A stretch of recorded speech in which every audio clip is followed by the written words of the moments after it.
Hey, hey, hey, happy holidays. Come on in, pull up a chair.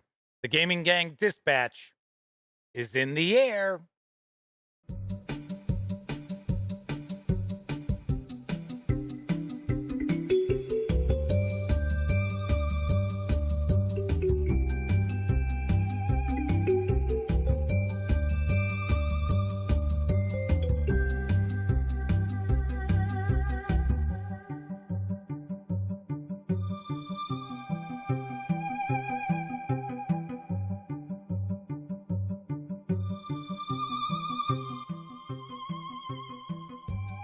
Howdy, howdy, howdy, gang. And once again, happy holidays. Welcome to the Duct Tape Studios. I'm Jeff McAleer, your host, here at the Gaming Gang Dispatch, brought to you by, amazingly enough, thegaminggang.com, of which I happen to be the founder and editor-in-chief. So welcome aboard. Tonight is Tuesday, December 13th, 2022. This is live stream 863. If it's your first time joining me, let me point out, super casual around here. Just hanging out, talking about the latest in tabletop gaming news and taking a look at a game. And tonight, we're going to unbox and page through the Doctor Who, the role-playing game, second edition starter set from my friends over at Cubicle 7 Entertainment. Yes, we're going to dive on in. You voted on this last night. This is what more people in chat wanted to see. We didn't have a ton of people voting, but you demanded it. So we're going to take a peek. And of course, I'm excited to take a look inside as well, because Cubicle 7 Entertainment is pretty well known for putting together pretty spectacular starter sets. So that is coming up in a bit, which leads me to inform you, if you're not familiar with this show, we always tackle the tabletop gaming news first. So that means it'll probably be about 35 minutes or so before we jump on into that starter set. If you're watching live, just kick your feet up, relax, take it easy. I'm sure you had a long day. Pamper yourself. Now, if you happen to be watching this 30 minutes or more after the stream ends, well, then you have an opportunity, if you'd like, to jump past the news, because there are timestamps and they are found in the show notes. And also, possibly, depending on what device you happen to be watching this on, those timestamps might be right there in the timeline on the screen in front of you. So there is that. Although we've got some cool news tonight, so you're not going to want to miss out on that. In fact, talking about some freebies, I got some giveaways. We're going to have some fun tonight. We have fun every night, pretty much, though. So, do want to mention, once again, we are going to be taking a peek to see what today's surprise is with the Funko The Office Advent Calendar, which the fine folks over at Funko were kind enough to send along to me. If you were watching last night, you know that I just actually received this yesterday. So, strangely enough, the Advent Calendar would be halfway through the month. So I already opened up the first 12 days. So I showed off all those little pocket pops that we've received to this point. So let's swing on over to the other camera, because here I've got the Advent Calendar once again. And as I mentioned last night, it carries an MSRP of $60. I noticed today, right now on Funko.com, you can pick it up for $50. And as I mentioned yesterday, NBC.com has it for $39.95. So, of course, by the time you'd get it, I think NBC was indicating like December 15th, something like that, 16th. You'd still have a little bit of Advent left, but the selling point would be the pops, right? So I'm going to flip this on over because it opens up like so. So it actually is supposed to sit up like that. Now, yesterday, we got Meredith. That was our pop from the 12th. And it was funny because it took me a minute to figure out what character it was. And first I thought it was Meredith. And then I said, well, no, maybe it's Aaron. And I said, no, it's got to be Meredith. And then I was trying to figure out there's like a little blob on her bust. And I thought, what is this? And it's, of course, I had mentioned this yesterday. These pops are shrunk down versions of the full size pops. So I looked up the regular size pop, and it's got to be from the episode Casual Friday, where Meredith comes in wearing this outfit, and people are like, you can't wear this. That's not appropriate for work. And her boob falls out, and it's pixelated. That's what it is. It's a little pixelated boob. I thought that was kind of funny. So that's what we saw yesterday on the 12th. Let's reach in. Let's see what the 13th has for us. Pull that on out. Move this out of the way. Let me get my hobby knife here so I can open this up. And who do we have?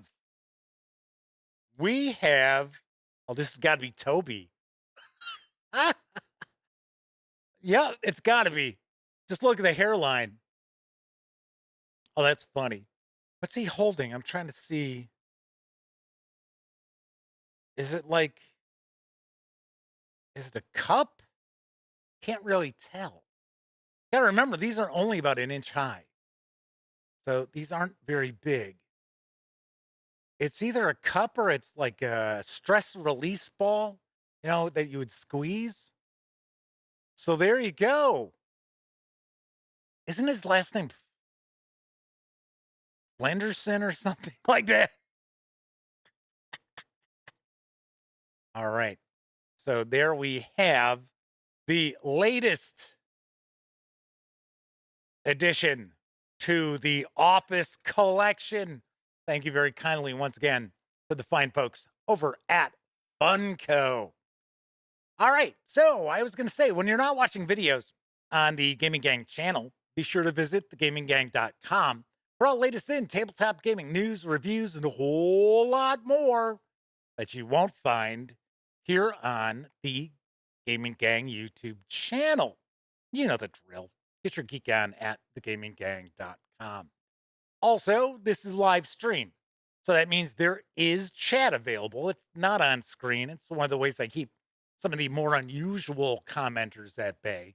And you do have to be a subscriber to the channel for 48 hours before you can take part in chat. Yet another way that I keep some of the more unusual commenters at bay. But if you want to say howdy, maybe you've got a question, a comment, by all means, chime in. I will do my best to respond. Maybe there'll be something in the Doctor Who starter set that you want a closer look at. Chime in and let me know.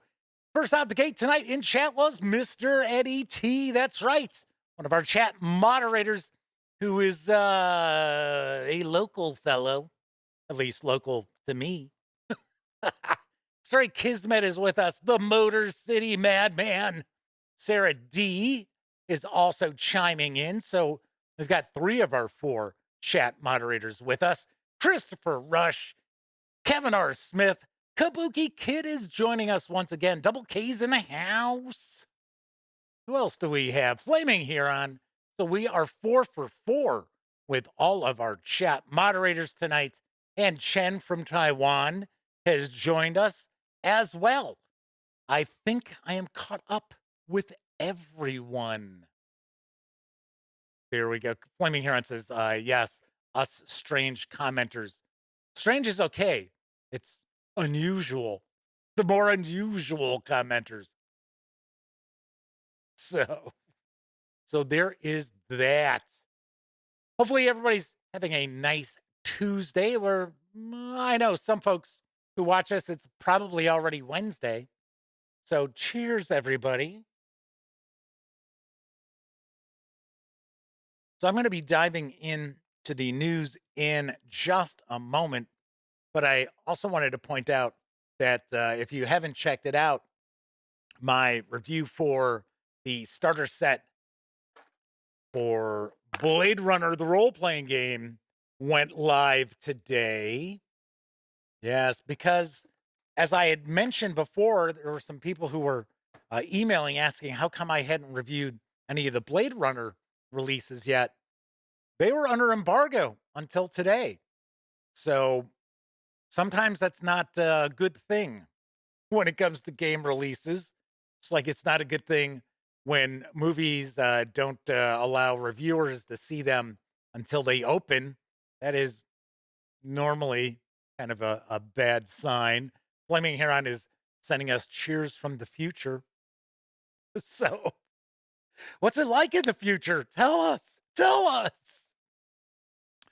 So, the man says it was a long day. Just got back from picking up his daughter from college, who actually used to be one of our contributors to the gaming gang. Well, she wrote a few reviews for us.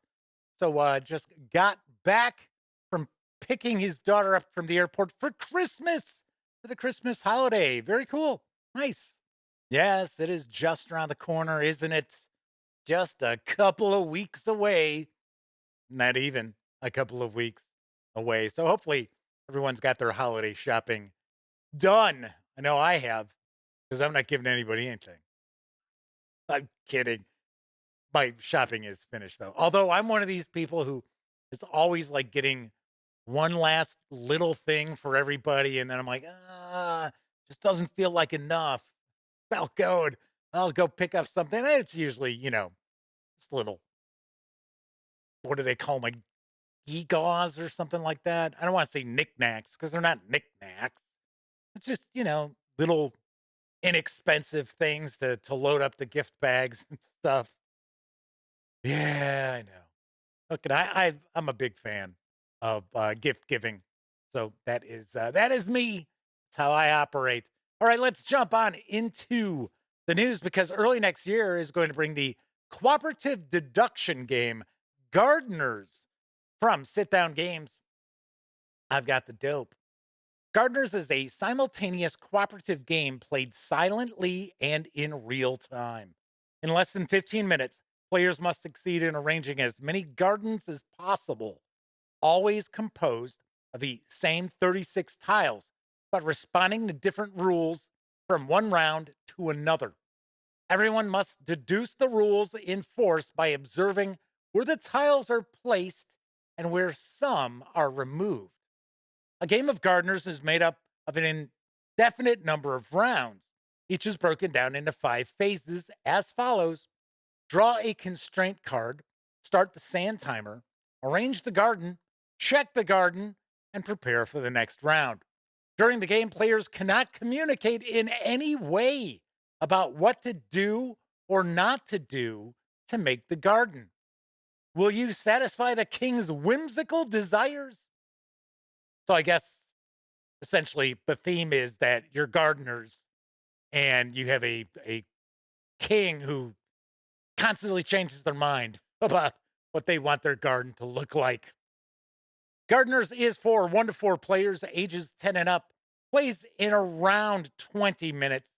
It's going to carry an MSRP of approximately $19.99 when it arrives in the first quarter of 2023. You're going to notice I've got a couple of news pieces tonight where I have to give you kind of an approximate MSRP because the official retail price isn't available just yet. Although this is available in Europe. So because if I remember correctly, I think Sit Down Games is a Belgian company. They're a French company. Maybe they're a French company. And I kind of convert euros to dollars. So this could be a game. It's $19.99, could be $24.99. somewhere in that ballpark. But looks kind of interesting. And it's one of those games where you have to work together without speaking. So that is pretty interesting. Flaming Heron says, hopefully they're not waiting much longer for their Blade Runner goodies, which were meant to be there about now, according to Free League. But they suppose a lot of that is dependent on the distributors. I know we had someone in chat, wasn't it yesterday, who had mentioned they had just gotten theirs. I'll be the first to point out I have had mine for a bit. I have, if I remember correctly, I think the package arrived 1st of December-ish. Because it's actually been a little while since I did the live unboxing and first looks on the show. So yeah, I know. I know. So hopefully you get them pretty soon. Although you may want to check out the review because you might find that you don't want it ever to show up. Of course, I'm just saying. I don't want to give away anything from the review. Kevin says there's a good chance that stuff is shipping from China. So who knows? So, of course, they're not sure if they don't manufacture in Europe and ship to the Pacific. I gotta be honest, I don't know.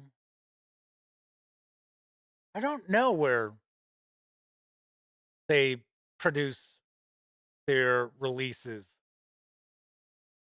Now, interestingly enough, I believe Cubicle 7 Entertainment is using a printer in Germany now, I think. So, Flaming Heron says, oh, they started watching the review but didn't want to spoil the surprise. I did stay pretty spoiler-free as far as that adventure that is included in it. Kathy Evans is with us in chat. Howdy, Kathy. Welcome aboard. On to the next news piece. The highly anticipated Fighters of the Pacific is arriving early next year by way of Ares Games and Don't Panic Games. Here's the skinny. Relive the fury of air and sea combat in the Pacific during World War II. Direct each plane in multiple fighter and bomber squadrons to lead attacks on the enemy's carriers and island bases. No dice, no rulers, only dozens of planes and ships. A fast-paced and streamlined game mechanic that plunges you in the heart of the battle. Move each plane individually on a hex grid. Then you maneuver to get an enemy plane in your sights. It must try to dodge or else take damage. Some planes can use torpedoes and bombs to destroy ships and ground installations. Stay in formation to keep the initiative and dominate your opponent. Each plane has its own attributes in terms of speed, armor, and special abilities. Each piece is illustrated as close as possible to its historical model to maximize your immersion. The core game contains everything you need to play hours of battle over the Pacific Ocean. A huge modular board, 4 aircraft carriers, 4 destroyers, 94 aircraft tokens, 91 game tokens, and 8 reference cards. The complete rules and 10 scenarios are also included. The carrier and aircraft tokens represent the forces of 4 real aircraft carriers fighting in 1942, with a ratio of 1 token to 3 aircraft. For the Japanese, the Akagi and Kaga formed the 1st Aircraft Division that participated in the attack on Pearl Harbor and the Battle of Midway. For the Americans, it's the USS Hornet and USS Yorktown, which participated in the Doolittle Raid as well as the Battle of Midway II. Fighters of the Pacific is for 1 or more players, ages 12 and up, plays in around 2 to 4 hours, and will carry an MSRP of approximately, here we go with that approximation again, $59.99 when it arrives in Q1 2023. So I am curious about this game. I do like the look of the various different, fighters and aircraft carriers. But here's something that I find a little strange. So you get your two carriers and a destroyer? Really? So they're just throwing away the concept of what fleets needed to do as far as fleet composition, right? Well, each carrier's got a destroyer defending it. No, they would usually have about 24 destroyers, bunch of cruisers, light cruisers. In fact, uh, a lot of the American ships were retrofitted with more and more anti-aircraft guns as the war went on. So it's kind of like, it's like, well, so on one hand, this could be kind of cool. And on the other hand, this could be one of those really lazy history sort of games. I don't know. Kind of curious. I'm kind of curious. So Kevin says that a lot of people are having problems with shipping. I've been having problems with packages arriving damaged. That's the pisser with me. But Kevin says they might have been the last person to get their copy of the Old School Essentials Classic Fantasy box set, which just arrived yesterday. Rapscallion J is with us. Thanks for popping on in, mentioning they just watched the Blade Runner starter set review. Loved it. Very nice. Thank you very kindly. It was funny. That review was up on YouTube 6.5 hours ago. And I just made it live, I think, like 5:30-ish, because it was processing all that time. I normally don't like to release any of the standalone videos at like this on this first of all on the same date as I do a live show, because I think I personally feel that they cannibalize views from each other. But also, I don't want like it to overlap the live stream. But of course, the embargo ended today to get the reviews out. So tomorrow, you'll get to see my review of the core rule book. So stay tuned for that. Because strangely enough, my feelings are a little different on the core rule book than the starter set. Little little preview there. Let's move on to some role-playing game news, because Heart, the City Beneath from Rowan, Rook, and Decard is being featured in a current bundle of holding, and I've got the deets on the deal. Delver! This all-new Heart bundle, we're not talking the rock band Heart, is one of two offers in progress featuring tabletop role-playing game PDFs set in the mile-tall fantasy punk drowse city of 1,000 gods, Spire. This offer presents Heart, the City Beneath, a standalone role-playing game of thrilling and desperate dungeon crawls in the unreal world below Spire. As a deadwalker, tech-armored Vermisian knight, a junk mage, a deep, a pariest, or other obsessed character, you delve into the outlawed cathedrals, predatory buildings, and twisted night forests of a nightmare undercity that will give you everything you've ever dreamed of, or kill you in the process. This all-new offer brings you digital ebooks of the entire Heart line for an unbeatable bargain price. For just $16.95, you get all 5 titles in the Heart collection as DRM-free PDFs, including the complete standalone Heart, the City Beneath rulebook, plus the free Heart Quick Start. Kind of funny, kind of rhymes, right? Hey, did you check out the Heart Quick Start? The supplements Burned and Broken, Vermisian Black Ops, Sanctum, and Doors to Elsewhere. You mean like the hospital that they had that TV? Oh, that's St. Elsewhere. Sorry. This offer also includes a discount code good through January 11th, 2023 for 15% off all purchases of Spire and Heart print products at the Rowan, Rook, and Decard web store, including the brand new Spire supplements, Sin, and the Magister's Guide. These savings are going to run through December 26th. 10% of your payment after gateway fees will be donated to the Diana Jones Award Emerging Designer Program, which we talked about yesterday. Won't harp on that again. Rapscallion J says, ooh, Heart is good. I assume Jay's talking about the role-playing game, not the band. Although I saw the band live. I saw them with Kansas, and it was funny.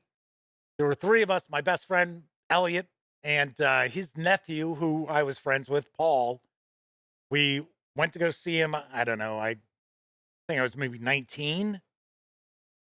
And Paul kept arguing that Kansas was the headliner and Heart would be opening for Kansas. And I was like, no way. Absolutely not. There is absolutely no way Heart was opening for Kansas. Sure enough. Heart was the headliner. This was like, Kansas had what, 2, 3 hits? Mr. Eddie T says, sounds like a good show. Yeah, we had fun. We had a pretty good time. So don't miss out. And of course, Jay says, both Hearts, talking about the band and the role-playing game. There's a new adventure for Achtung Cthulhu 2D20, which is derived from Modiphius Entertainment, and it's free. Here's the scoop on the Malevolent Grove. Explore a haunted forest. Every place in the world has its ghost stories, the dark places of malevolence and dread. Do not stray from the road. Do not linger in the dark. Do not enter the forest. One such location is the Malevolent Grove. Centuries ago, a church was built containing waters of great mystical power, which could transport people through time and space. Be like TARDIS water. Unholy rituals profaned the site and drove the worshippers to mania and murder. The stain of their deeds polluted the surrounding forest, and their greed sunk into the soil, creating a malignant intelligence. Only by constraining some of the forest's malign power can your players learn to navigate the twisting pathways of the grove and eventually reach the mystical waters as they solve the mysteries of the Malevolent Grove.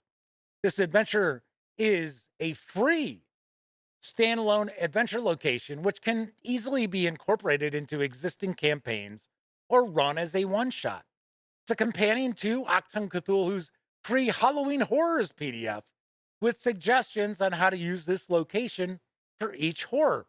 It's system agnostic, so it can easily be adapted to other role-playing games and systems.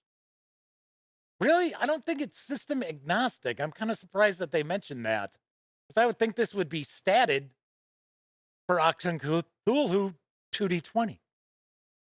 Don't know. I have not taken a peek at it. It does contain maps and playing aids to help both players and GMs. And it does require the Achtung Cthulhu 2D20 core books to run. So there goes our system agnostic comment right out the window. Hey, it's a free adventure. I'm not complaining. The 12-page adventure is absolutely free right now at DriveThuRPG. One of these days, we should be able to take a peek at Achtung Cthulhu 2D20. I believe we're just sitting and waiting for it to get back in print. So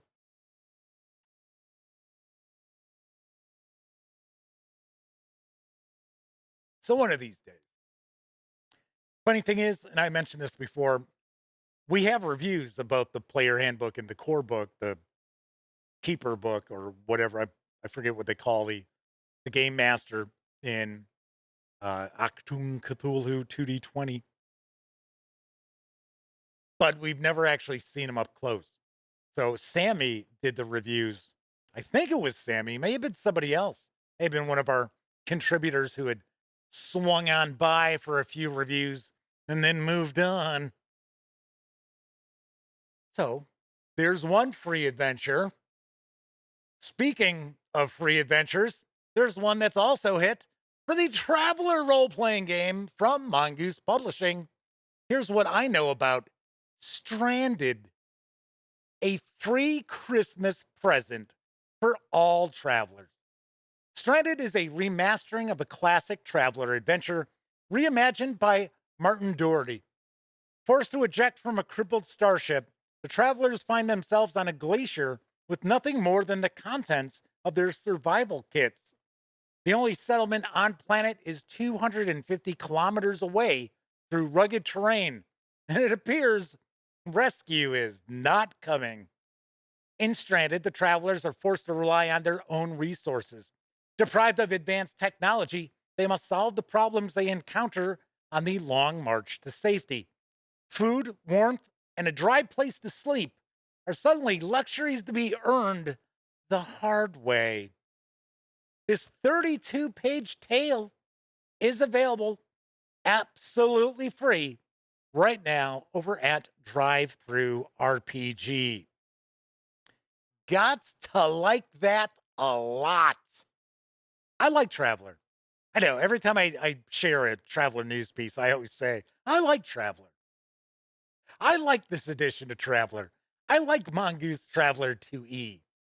Granted, some of their stuff is pretty overpriced, but it's still good. Most of it, a great majority of it. So Tessie Trekkie says this sounds like Long Winter in Traveler. I actually, I have heard of Long Winter. In fact, I think it was a couple of years ago, I shared a news piece about it. But I have never taken a peek at it. So Flaming Heron says they got 3 Mongoose second edition Traveler bundles from Bundle of Holding. Yes, we had one fairly recently as well. I thought I saw, oh, there we go. Flaming Heron says Troll Lord Games Holiday Bundle is excellent. I'll have to take a peek at that and maybe even share a news piece about that tomorrow, because it's been a while since I've shared something from Troll Lord Games, home of the excellent Castles and Crusades, which hopefully you've checked out those reviews. Really, really dig that quite a bit. I'll have to take a peek at that bundle. All right, that is it for the news tonight. Of course, I was just talking about DriveThuRPG. If you are going to visit any of the One Bookshelf sites, please stop by thegaminggang.com first. Click on one of our banner ads. That way, if you happen to make a purchase, I get a small portion of that sale. All those nickels, dimes, and quarters really do add up and help keep thegaminggang.com around. Also, if you like this video, if you dig the channel, if you find thegaminggang.com to be a valuable resource, hell, if you just like what we do, you can always stop by paypal.me/thegaminggang and make a small donation, like the Madman has and Joshua Edwards has very recently. And they were not small donations either. Thank you, gentlemen. Of course, big thank you to all of you out there who use the banner ads or swing over to paypal.me. It is truly, truly appreciated. It really, really is. All right. So we are going to dive into the Doctor Who, the role-playing game, second edition starter set. Boy, that rolls off the tongue, right? Say that 5 times fast. In just a few moments, but first, did want to ask, how is the audio sounding? Because I've been playing around with the audio because I didn't like, there was too much rumble in it, too much of the lower frequencies. So I've kind of cut that, but I also don't want it to be too Too bright is kind of the term that's used, but it's a little too trebly. And then, of course, I don't want it to be too nasally either. Or either.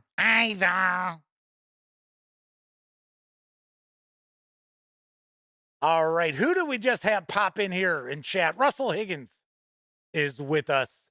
Welcome aboard, Russell. Good to see you. Thanks for popping on in. We got a good chat off and running. Everybody says the audio sounds good and clear. See, that was one of the reasons why I want to get rid of some of that lower frequency, because it tends to be a little muddy. That's another term that's kind of used. It's a muddy sound. So I wanted a bit more clarity. So I cut some of those frequencies in that. I think on my week break between Christmas and New Year's, I almost said Thanksgiving. I don't know why. Yeah, I won't be doing any shows from Christmas through Thanksgiving of next year. Anyway, my week off, I'm probably going to try to tweak the audio a little bit. I would like to try to give it more of a radio sound, but. So Russell says I sound a little Midwestern because I'm a lot Midwestern. But I don't talk like like some people assume. Like if you're from Chicago, that's how you talk. Yeah, so we went over to the South Side and had ourselves a couple of Italian sausages and watched the Bears. Mr. AT says use compression if I want the radio sound. I do actually use some compression. Compression is more the highs and lows, pretty much. Kabuki Kid says reverb. I've played around with reverb a little, and what I'd really like, Kabuki Kid says, talk radio loves some reverb. I don't want to sound like the morning zoo. Bad enough I act like I'm on the morning zoo every once in a while. Yeah, somebody sent me an email the other day and said, I'm too silly. I'm not that silly. It's like, come on. Like, I'm relatively straight-laced. Every once in a while, I'll wisecrack. But silly? I don't think so. Duh! There you go. So Kabuki Kid says, then you need to talk with some yuck in your voice, morning zoo style. Yay, everybody! Welcome once again to the Gaming Gang Dispatch. I'm your host, Jeff McAleer. That's my morning zoo voice. So, I've got to have different voices. I've been running role-playing games for decades. Everybody can't have the same exact voice. That would drive me nuts. And a lot of times I don't do very good impressions, but sometimes I'll base a voice on like a character actor who's relatively famous, things like that. Flaming Heron says, too silly. What do they want, a newsreader? Mr. Eddie T says, screw him, I think you're cool. Well, thank you, Mr. Eddie T. You're cool too. And the check's in the mail. Thank you. All right. Anyway, so we're going to dive into Doctor Who, the role-playing game starter set in just a couple of moments. But first, I think it's time for a brief intermission.'Twas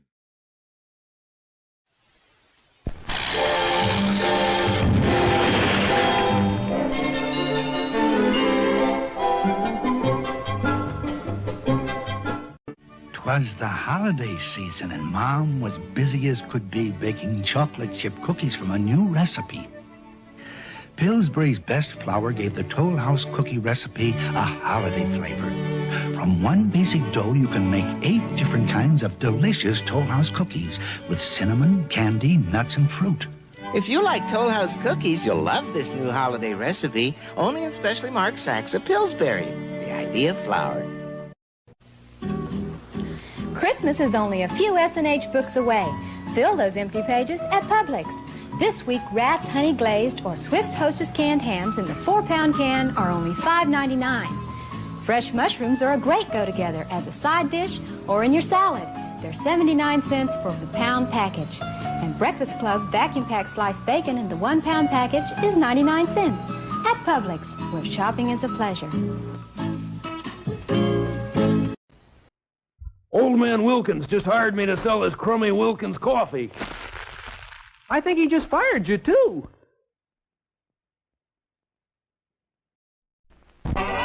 This is the season of light, the season when out of winter's darkness springs the bright miracle of Christmas, warming hearts, bringing the sparkling laughter of childhood happiness to every family circle. We memorialize this happy season with the Christmas brightness of our cities, the spectacle of holiday displays that are so much a part of this happy time. That same light is reflected in the bright bulbs that glitter and glimmer on every Christmas tree across the land.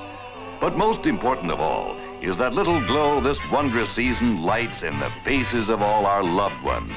And in that spirit, let us wish you Merry Christmas, Merry Christmas, Merry, Merry Christmas to you and yours. Are you sure this is gonna work, Grandpa? Trust me, kiddo. And now, silver shovel. Thank you. Grandma's fruitcake. Grandpa's magic pine cone. In 2 weeks, we should see something. Is it time, Grandpa? It's time. Can it be the real thing?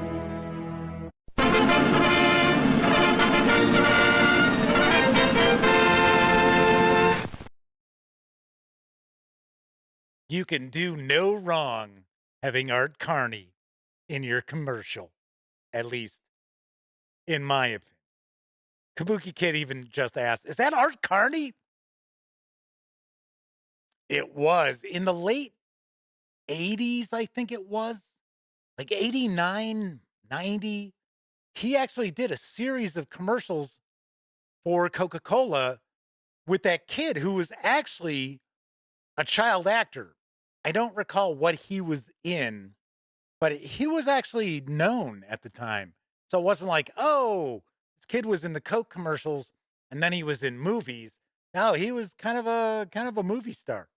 So yes, it was him, Double K. It was him. Hello, Ball. Vast majority of people watching are like, what the?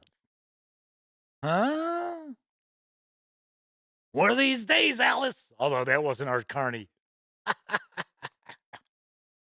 Russell Higgins says the never-ending story.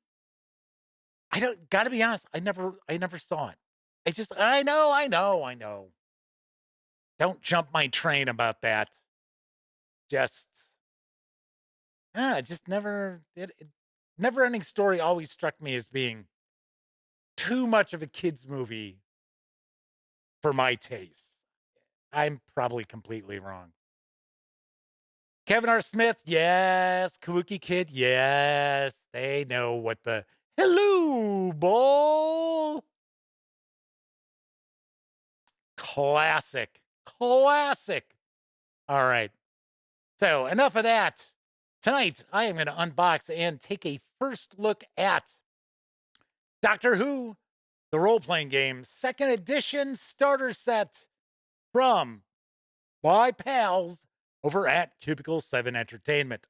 It's written by David F. Chapman and Eleanor Hingley, with art provided by Will Brooks.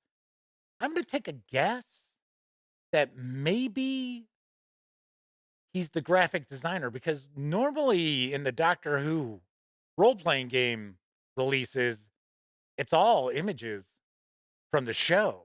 There's really, I don't know. So Coco B is with us. Good to see you, Coco B. Says the kid's name was Brian Bonsall, and he was in Family Ties. That's right. He was a kid that they brought in. Oh, no. Was he always in it? No, he wasn't. Because it was Alex and the two girls, and I think as they got older, they needed a little young blood. So needed to bring it on up. So Kevin says they saw a capsule review for the Never Ending Story once, and it said it was.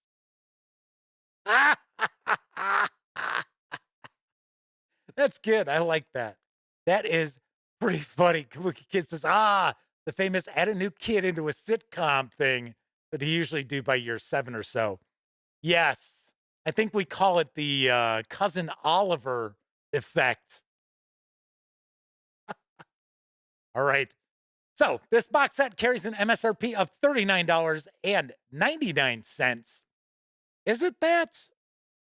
I don't know. It might be $29.99. I'm going to have to double check that. I know you can grab the PDF over at DriveThuRPG for $14.99. So let's swing on over to the other camera because here I've got the Doctor Who starter set. So yes, Madman says, Brady Bunch reference. Nice. Yes. So before we jump on in, do want to point out my friends over at Cubicle 7 Entertainment did provide me with this review copy, but neither I nor anyone else affiliated with the gaming gang has received any other sort of compensation for me to share this coverage with you. These days, it's important that you know that. So let's take a look at the back here. One of the first things I'm going to take a look at is, sure enough, yeah, the MSRP is $39.99. All right, that's cool. For some strange reason, I was thinking, oh, is it $29.99? And I accidentally hit the wrong key. But no, it is. It's $39.99. Step into the TARDIS and embark on a brand new adventure. Doctor Who, the role-playing game starter set, contains everything you need to start your adventures across all of space and time.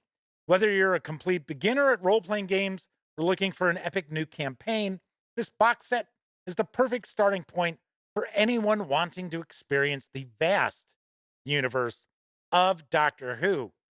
Should point out, stay tuned, I'm going to have a giveaway. I'm going to have 2 giveaways, in fact. So don't tune out yet. Or if you do have to tune out, pop in and check out the end of the video. Timeless Library is a brand new adventure for players of all experience levels. It sends a group of new and varied companions on a journey to a vast library filled with dangerous artifacts and even more dangerous invaders. The story continues in the epic campaign, The Echo Chamber, and a quest to recover the Hermit's Lantern, providing new and established characters a wealth of adventure that will take them to surprising new worlds. That tells us what's in the box. We're going to see what's in it, so I won't read it because we're going to get to peek at it right now. So there's Flaming Heron says, assuming we'll soon get a 13th Doctor source book. I don't know. I do not know. I have not heard. Remember, I've mentioned previously that Cubicle 7's in the midst of like tremendous growth, and they've had some stumbles, I guess we'll say, with the marketing department. So we've got some 6-sided dice. I got to be honest, I'm kind of surprised these are not the Doctor Who dice. Don't get me wrong, they look kind of cool. They do have different faces too. They're not all the same. But I would have thought maybe we'd have gotten some of the Doctor Who dice that I showed off before. So there we go. All right. And Wancho, oh gosh, I'm sure I just butchered that. Sorry about that. Has joined us in chat. Welcome aboard. I believe this might be a first-time visit here in chat. So thanks for popping in and joining us. Okay, so first thing I do want to point out is pretty nice sturdy box. That's pretty cool. So what I'm going to do now is I actually had autofocus on because when we were taking a peek at the Funko pops and that. So now I'm going to turn that off. Oh, there we go. We met on Twitter. Yes. Thank you. So just so you know, let me make sure that this is going to be in focus. There we go. So that way, when I'm like moving the box and taking stuff out, we don't start seeing crazy changes in focus and things like that. So yes, we have a reference in the top of the box, which reminds me when I did my review, I think I don't recall if it was the review of the Warhammer Fantasy Roleplay starter set, or if it was the unboxing. It may have been the unboxing because it mentioned that it had like a small Game Master screen. And I'm like, where? I don't see it. Where is it? And it was on the box top. And it was funny. So some of the folks over at Cubicle 7 Entertainment, the following Gen Con, were talking about how they were watching the video and they're like, Jeff, it's on the box. Look at the box. Of course, I never did. So yes, we have a little Game Master reference here. So we've got that. Looks like this is a read me first. Let's open this up. Cubicle 7 likes to do these little fold out with the TARDIS here. So it tells us what's in the box. Talking about reading this first. We have 5 character sheets, some reference sheets, story point tokens, our dice, and then our rules, I think, are probably going to be in the adventure book, is going to be my guess. Because a lot of times from the starter sets that Cubicle 7 has put together, they will normally have the rules in the adventure, so you're actually learning the game as you're playing. Kids are like, look at the box. Yes. TS, one of my pals from Cubicle 7 Entertainment, he's actually here in the States. I saw him it was Origins that I saw him at, and he was telling me he was watching the video and he kept yelling at the screen, look at the box, Jeff, look at the box. And he wasn't the only one from Cubicle 7 who told me that.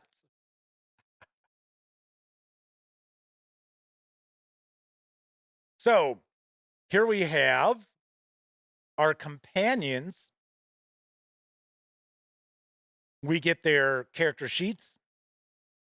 So it talks about your concept, your focus. So your concept is who you are and what you do. Your focus is what drives you. Your tech level, so that's technology you're comfortable with. Short-term goal, long-term goal, attributes, skills, distinctions, conditions. Here are your attributes as well as skills. This is another game that doesn't have a ton of skills. They're relatively wide as far as what they cover. We get a character background here. Get some quotes from Sam. And then a picture of Sam. So I'm kind of curious. The cover of this starter set has the TARDIS, and it's like shattering glass. And I swear, when I see it, I think of it as Jodie Whittaker shattering the glass ceiling. I wonder if that is what it is supposed to represent. I don't know. We'll look at it when I'm done taking a peek at all this. But I kind of get the feeling it is. So there's a little bit of discussion of Twitter.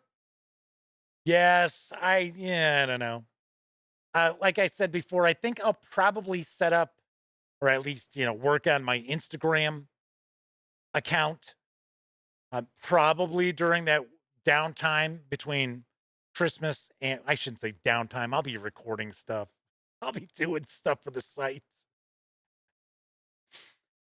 But I am on Tumblr. So there is an account for the Gaming Gang on Tumblr. So all of our news pieces get posted there. All of our videos get posted there. I don't really post personal stuff. I don't really post that much personal stuff on Twitter either. So just taking a look at our different pre-gens here. So this character is an augmented human investigator.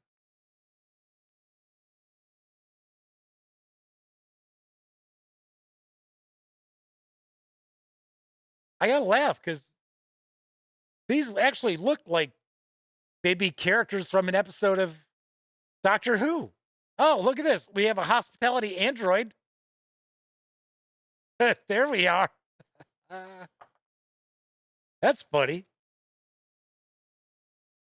I gotta say, I think this is the first time I've seen a robotic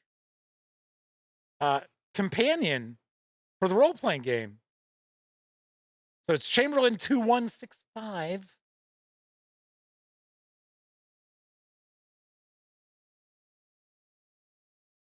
So Doug says they got kicked off of Twitter before Elon Musk took over.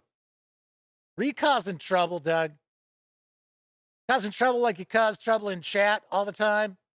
Joking, he never got us any trouble. All right.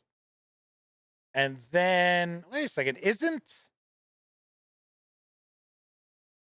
she already a character? I know she's not the Victorian age detective. Oh, well, she's Solaran, I can tell you that much. All right, so we've got that. And then we've got the Timeless Library. I'm kind of curious if this is available separately. I'm curious. Straight Kismet says, I really like the character sheet fold out. That is kind of a Cubicle 7 thing.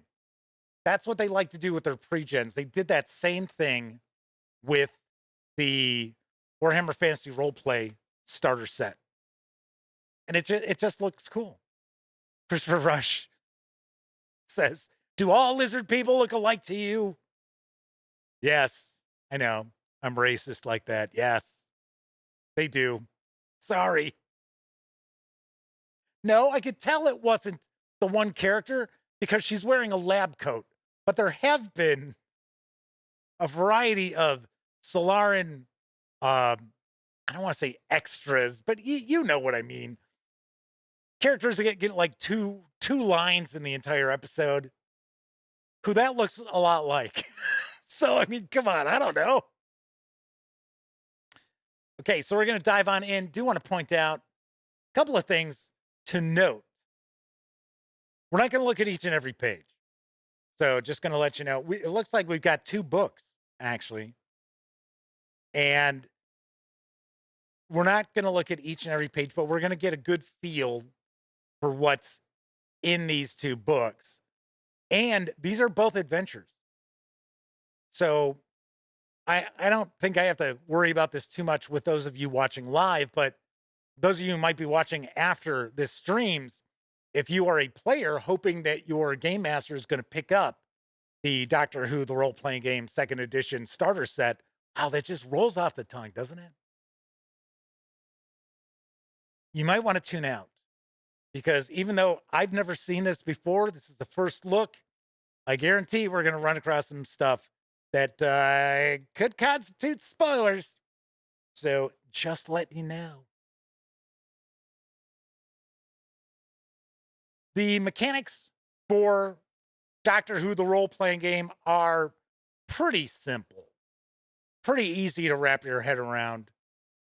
You have a dice pool, 6-sided dice. You're looking to roll 6s. For the most part. The higher you roll, the better, right? So it's, if I remember correctly, you have, because it's been a while, and remember, I'm always reviewing role-playing games, so it's not like I can remember the mechanics to all of them all the time, unless I happen to be running them. But you have like a difficulty level, so like a challenge level, a CR, DT, whatever you want to call it. So you have a number that you need to meet or exceed.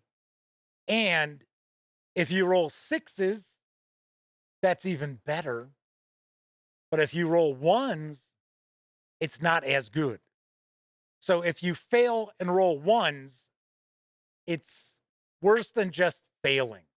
So it's kind of just degrees of success and degrees of failure.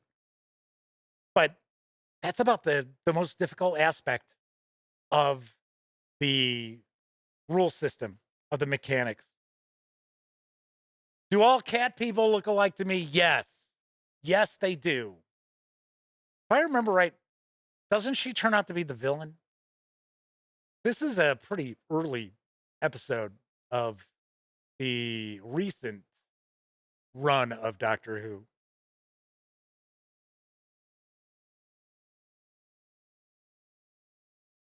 So, are we already in the adventure? I guess so. Oh, no, here we go. It started, I guess we are in the adventure. Just to me, it looks like it's rules.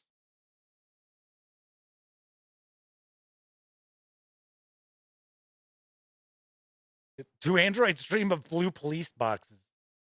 Well, isn't that a pretty interesting reference?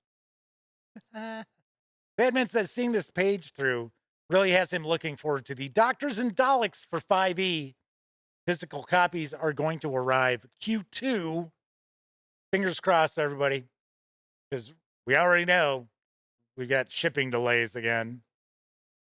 The PDF is out. So I would take a guess the Madman has received their PDF of Doctors and Daleks. So I'm just taking a look here. Okay, so here's our adventure summary. That's what I was trying to track down. Find out what is this adventure. Who is this mysterious creature on the left here? Who looks like, I don't know, a pepper pot of some sort. The doctor has disappeared, and you are the only ones who can save her. The Timeless Library starts right after the characters have encountered the TARDIS for the first time. They are unknowingly thrown into a virtual reality game called Lodos, which recreates the Doctor's memories of the Library of Carinthian, a vast alien archive that has been lost for centuries. Characters must navigate various challenges to escape the simulation, rescuing the head librarian and the other library staff, evading the fearsome beings known as the Iron Death that stalk the halls, and reprogramming the library's time fields to shunt the entire facility out of time. As they save the library, the Doctor's voice tells the characters they need to wake up, and they find themselves in the control room of the TARDIS, surrounded by purple crystals. And then we get what's really going on. So, taking a look at the adventure, different aspects of the mechanics, different systems are introduced throughout this adventure. So we get a simulated Dalek. But it said this is the first part of a campaign, which I believe is our next book. So I think the next book actually has a few adventures. So it says, if you're running the Timeless Library as a one-shot adventure or part of a different campaign, character, okay, blah, blah, blah, blah, blah, blah. Okay, so that's if you decided you were not going to segue, here we go, right there, chapter 2, continuing the story.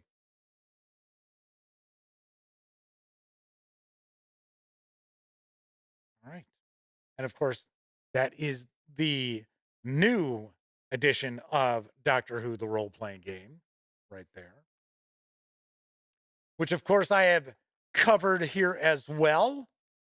So we're going to have some reference sheets. Look like we've got some tokens in there as well.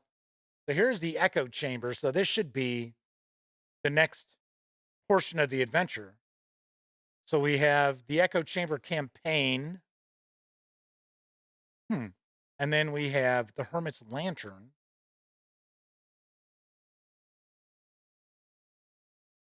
So here we've got a flow chart, which is something that we'll see in the adventures for Doctor Who, the role-playing game, which really does assist the game master as far as how things are going to flow. This is one of those role-playing games that is scene-based, so that you are going from location to location and so forth. So it is not sandboxy. It is very, I'd say, it's a very linear adventures, but still, no, it's Doctor Who. What are you expecting? You're gonna have just a sandbox dungeon delve? Yeah.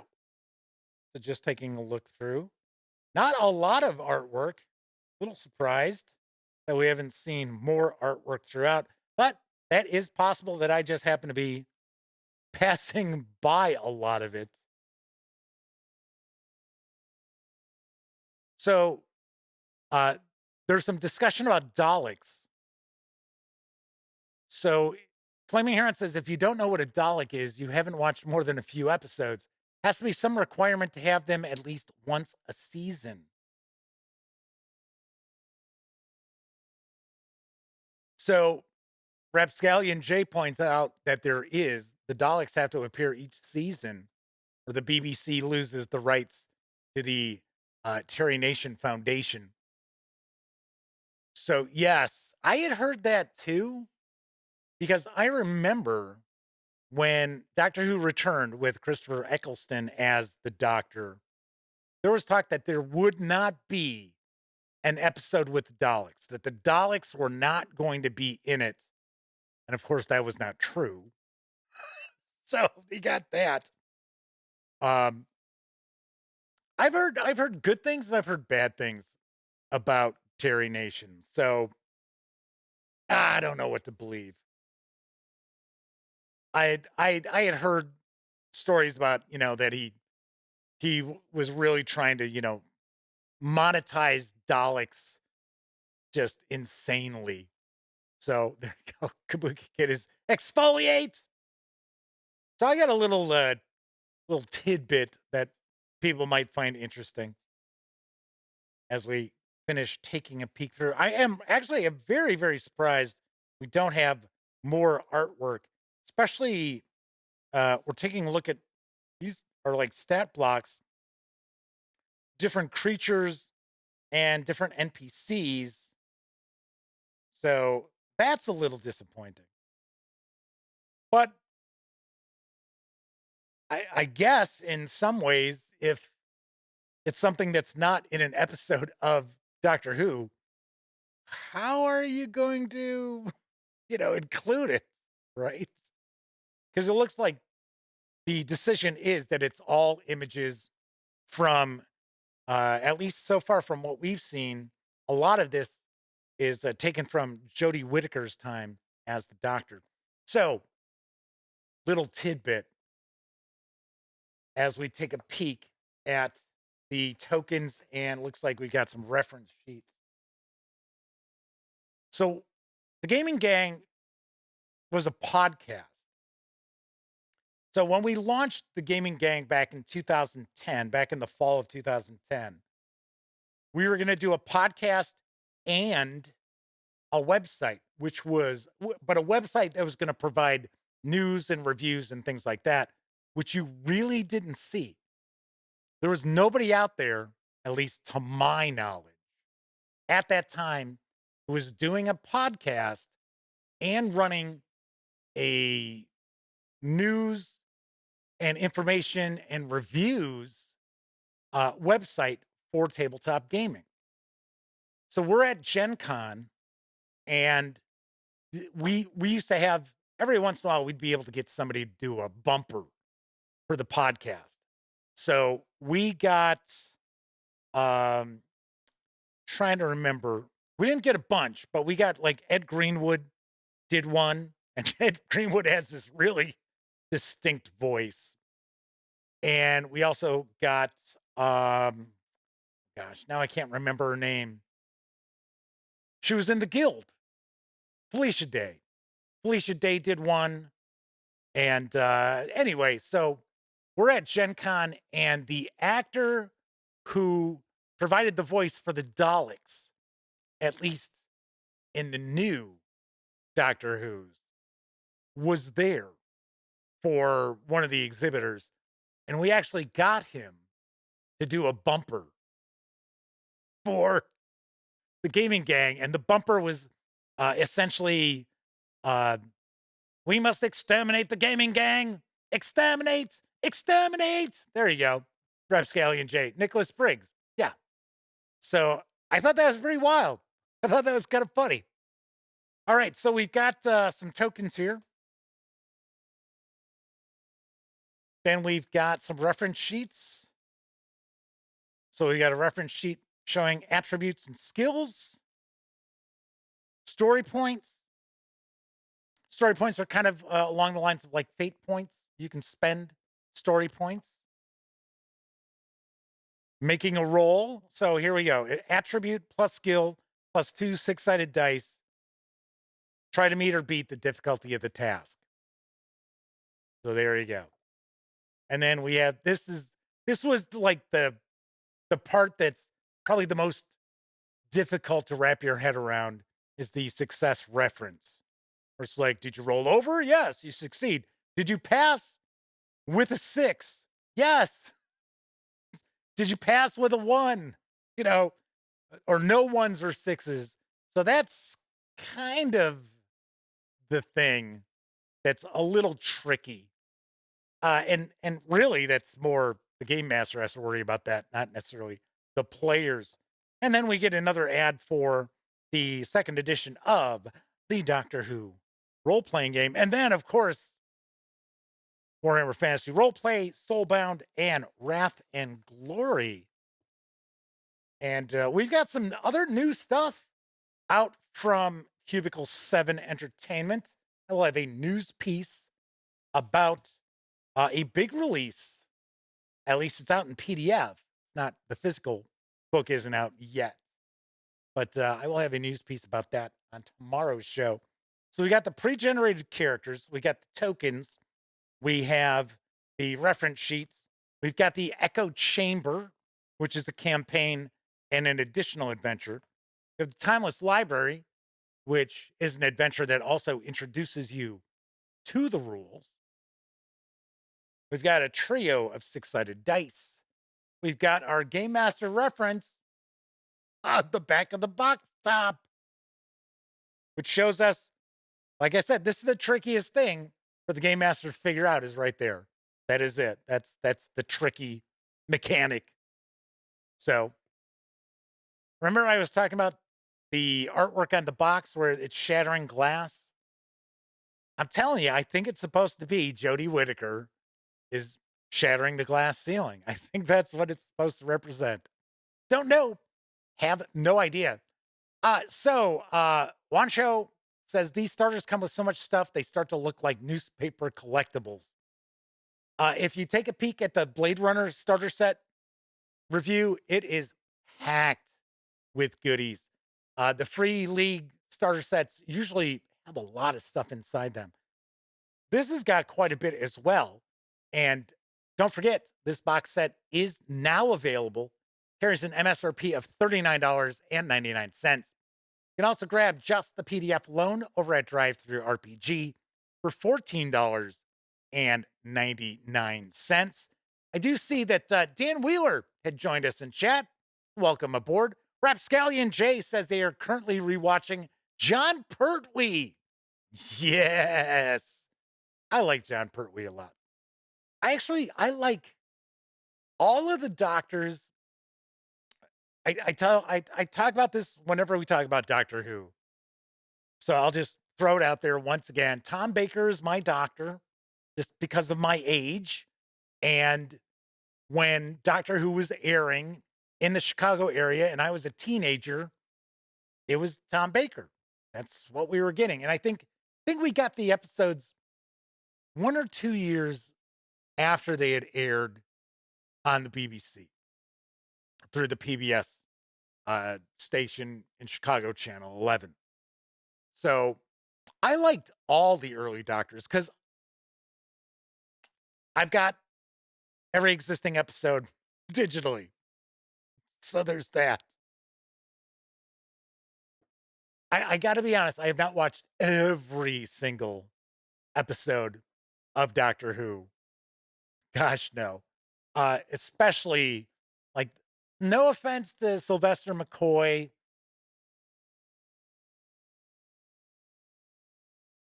No offense to Colin Baker. Just haven't watched him. I know, one of these days. One of these years I'll get around to checking those out. But I like the first 4 Doctors. Actually, Peter Davidson's fine too. I like him as well. And of course, I've enjoyed the latest run of Doctor Who. Although I did point out before, I have not watched this past season with Jodie Whittaker, just more because I didn't care for the episodes much. Towards the end of the first season, I was like, Flaming Aaron says I must have more episodes than the BBC. No, I probably have the same number of episodes as the BBC. So Kevin says, need to get after me to turn over some of those lost episodes. That I do not have. I do not have any of those lost episodes, which is, it's such a bummer too, because so many of the second Doctor's adventures are lost because the BBC recorded over those tapes. Sucks. Because I also think Patrick Troughton was an excellent Doctor too. So, speaking of Doctors, I mentioned that I am going to do a giveaway. So I've got 2 giveaways. First of all, I am going to be giving away a copy of the Blade Runner, the role-playing game starter set in PDF. And all you have to do is comment on my review video. That's it. And you're in the running. So remember, we've talked about how some of the giveaways, people feel that, the regular viewers, they have just as much chance as somebody stumbling on the channel for the first time. So we're going to rectify that a little bit. I did not mention the giveaway in the review. So if you're interested in getting yourself a copy, of course, do me a favor, thumb up the video. And of course, you must be a subscriber to the channel in order to win. But just leave a comment on the video and be nice. I don't give away things to people who are jerks. Kind of goes without saying, but I don't know. I think sometimes people don't realize that. Also, I am going to give away a copy of, Doctor Who, the role-playing game 2nd edition starter set in PDF. And what I'd like you to do is let me know in the comments section who is your favorite Doctor and why. Now, you don't have to go into like a dissertation. I'm not expecting, a thesis about your favorite Doctor, but let me know who your favorite Doctor is. And on Monday's show, I will actually reveal both winners. Cubicle Kid says, Dr. Seuss. You're out of here. That's it. Disqualified completely.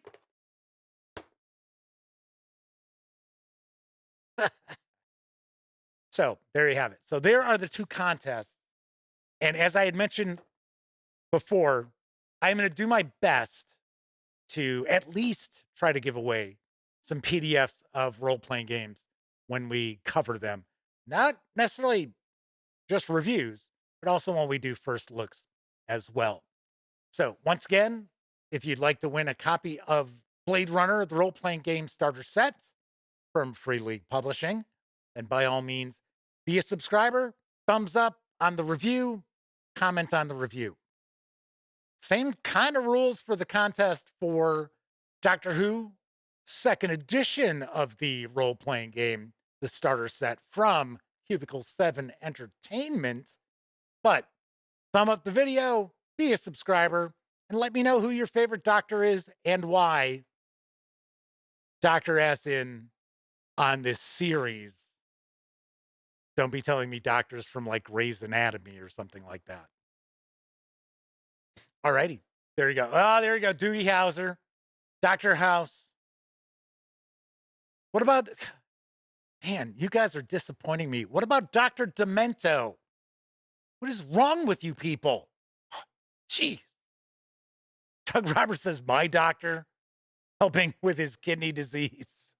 Hopefully, that's your favorite doctor in reality. So, bunch of wiseacres in chat. I don't know. I got to get out of here and go make myself an Italian sausage. So, Christopher Rush says, Mr. Bean has been a doctor. Well, Mr. Bean hasn't, but Rowan Atkinson has. So is Hugh Grant.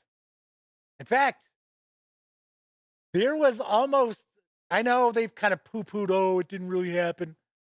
That's not what I've heard. I've heard that there was actually some preliminary discussion of having Hugh Grant take on the role of the Doctor.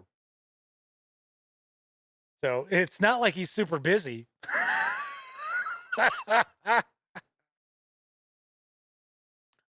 I like Hugh Grant. He's okay.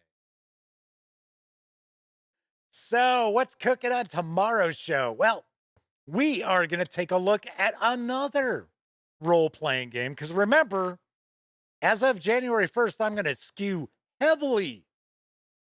Well, I'll still cover board games, but not as much as I have in the past. I would say right now, it's going to be about the same as you're used to seeing now, where maybe we're taking a look at 2-3 board games in a month. But we're going to take a look at Hard City, the noir role-playing game from Osprey Publishing. I know a lot of people are very curious about this, so we're going to take a look at this. So Coco B says, Dr. D. Dave Schultz, the wrestler who slapped John Stossel. Hey, anybody who slaps John Stossel is A-okay in my book. Christopher says, nice, I've been interested. Sweet, so that's what we're going to take a look at tomorrow. So, yes, Wancho says, wow, Osprey stuff. Yes, we cover Osprey. We share, in fact, we'll be taking a look at the latest Jackals release, probably next week, is what I'm thinking. I also have the Crescendo of Violence, which is the neo-noir role-playing game, which is kind of interesting because Blade Runner is supposed to be neo-noir. So I'm going to have to crack open, well, I'm going to share it as a first look anyway. We'll do a first look video of it. I'm kind of curious if it's kind of sort of a Blade Runner-ish sort of setting. I don't know. So Kabuki Kid asks, who remembers Dr. Detroit? Yes, I saw that in the theater. Pretty lousy movie, to be honest. But the one thing I remember about that was the line about ripping somebody's head off and shitting down their neck.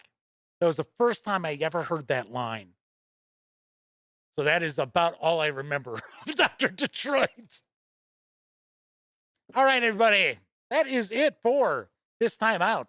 If you like the video, by all means, please give it a quick thumbs up. Subscribe to the Gaming Gang channel if you haven't already. And of course, if you do subscribe, don't forget, ding that bell.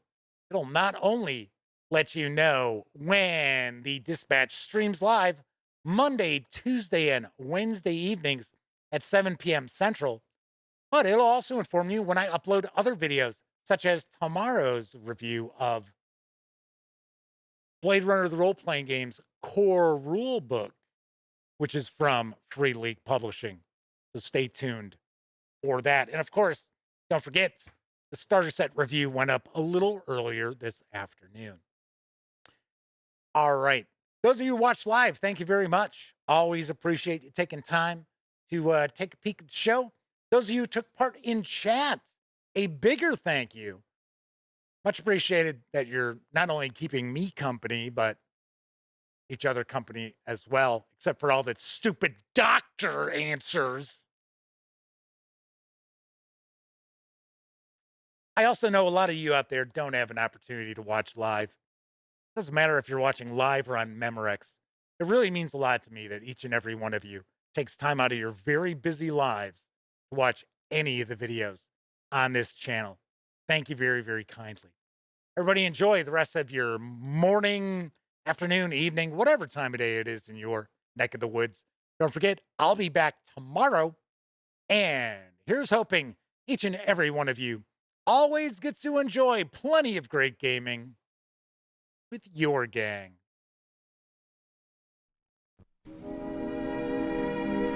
And now, folks, it's time to say goodnight. We sincerely appreciate your patronage and hope we've succeeded in bringing you an enjoyable evening of entertainment. Please drive home carefully and come back again soon. Good night.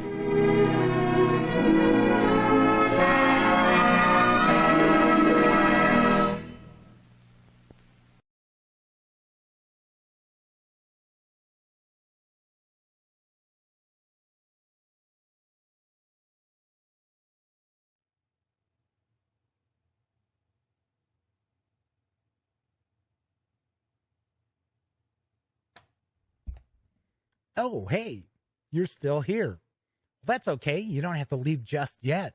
In fact, why don't you subscribe to the Gaming Gang channel right here, or take a peek at the latest live stream, or even find out what YouTube recommends you check out from the channel. And of course, I'm Jeff McAleer. Thanks again for watching.